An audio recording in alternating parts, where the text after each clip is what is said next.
భూమి మీదకి రావడం జరిగింది 2020 సంవత్సరాల క్రితము.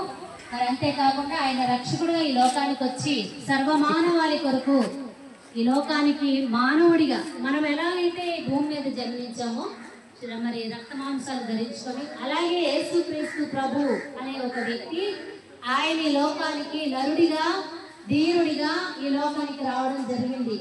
ఆయన ఎందుకు ఈ లోకానికి వచ్చాడు అంటే సర్వమానవాళి పాపముల నుండి విడిపించడానికి, పాపులను రక్షించడానికి ఈ లోకానికి వచ్చానని ఆయన చెప్తారు. ఆయన ఈ లోకానికి నశించిన దానిని వెలికి రక్షించడానికి ఈ లోకానికి వచ్చాడు. ఈ లోకానికి నేను వెలుగునై ఉన్నాను అన్నాడు. అంటే లోకమంతా ఏ స్థితిలో ఉంది? చీకటిలో ఉంది. చీకటిలో ఉన్నటువంటి లోకానికి వెలుగు యేసుక్రీస్తు ప్రభువారు మాత్రమే. ఆయన ఇచ్చినటువంటి వెలుగు ద్వారా మనకి నిజమైనటువంటి సత్యమేదో మంచేదో చెడేదో మనకు తెలియజేయడానికి ఈ లోకానికి వచ్చాడు. అంతేకాకుండా మానవుడు నశించిపోతున్నాడు, పాపము చేత నశించిపోతున్నాడు, శాపముల చేత నశించిపోతున్నాడు, దోషాల చేత నశించిపోతున్నాడు. వీటన్నిటి నుండి విడిపించడానికి యేసుక్రీస్తు ప్రభువారు ఈ లోకానికి వచ్చారు. మానవుడిని దేవుని యొక్క ఉగ్రత నుండి విడిపించడానికి ఈ లోకానికి వచ్చాడు. ఆయన ఈ లోకానికి రావడం ద్వారా మానవుడికి కలిగింది రక్షణ, మానవుడికి కలిగింది విమోచన, మానవుడికి కలిగింది విడుదల. ఈ ఆయన మార్గము ఆయనే అన్నాడు, నేనే మార్గము, నేనే సత్యము, నేనే జీవమునే ఉన్నాను అన్నాడు. ఆయన మార్గమై ఉన్నాడు. మనిషి ఒక మంచి నడవడికలో నడవాలి అంటే ఆయనే మార్గము. పరిశుద్ధ గ్రంథంలో ఆయన మార్గాలు బోధించబడుతున్నాయి, ఆయన మార్గాలు ఉపదేశించబడ్డాయి. ఆయనే సత్యమై ఉన్నాడు.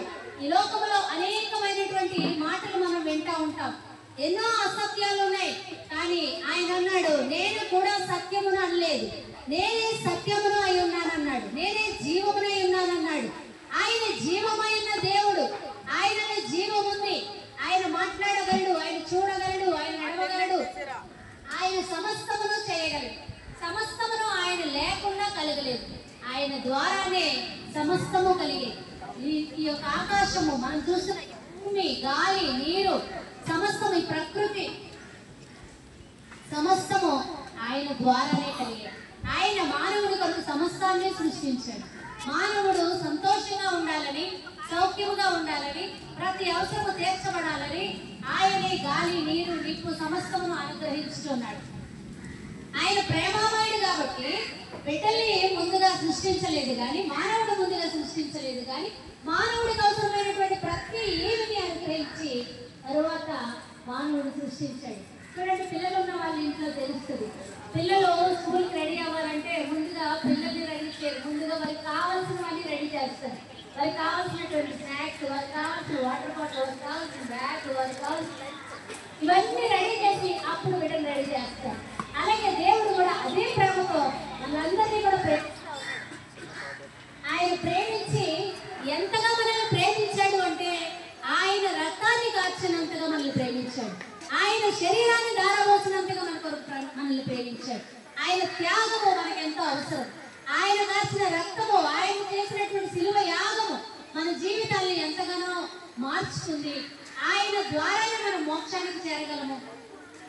అటువంటి మోక్షానికి చేర్చే మార్గం ఏదైనా ఉంది అంటే క్రీస్తు ప్రభు వారి ద్వారా మాత్రమే అని తెలుసుకోవాలి. ఆయన లేకుండా ఇదే అనుకూల సమయము, ఇదే రక్షణ దినము. ఏ సమయం మనకు కాదో మనకు తెలియదు. ఇలా చూసిన వారు అలా మాయమైపోతున్నారు.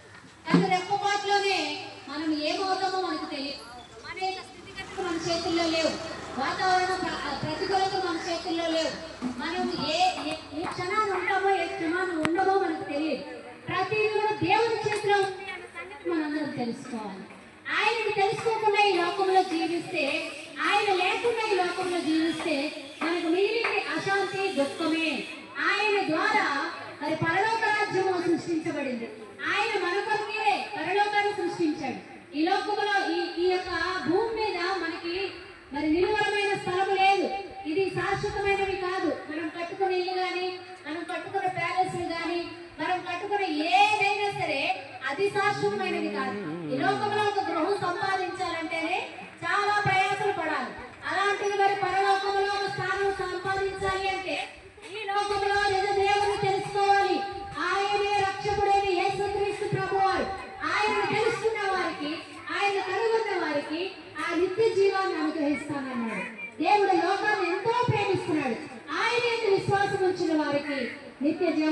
ప్రారంభించబడుతుంది. ఇదిగో ప్రియమైన మరి నా అక్క, చెల్లి, తమ్ముడు, అన్న, తండ్రి, తల్లి అందరికీ చెప్తున్న మాట ఏంటంటే, రక్షకుడైన యేసుని తెలుసుకోవాలి. రక్షణ అనేది ప్రతి మనిషికి అవసరం. మరి ఈ లోకాన్ని విడిచిపెడితే నువ్వు ఎక్కడికి వెళ్తావు? ఈ లోకాన్ని విడిచిపెడితే నీ గమ్యస్థానం ఏది అని ఎప్పుడైనా ఆలోచించావో? గమ్యస్థానాన్ని మనం చేరుకోవాలి. ఈ భూమి మనది కాదు.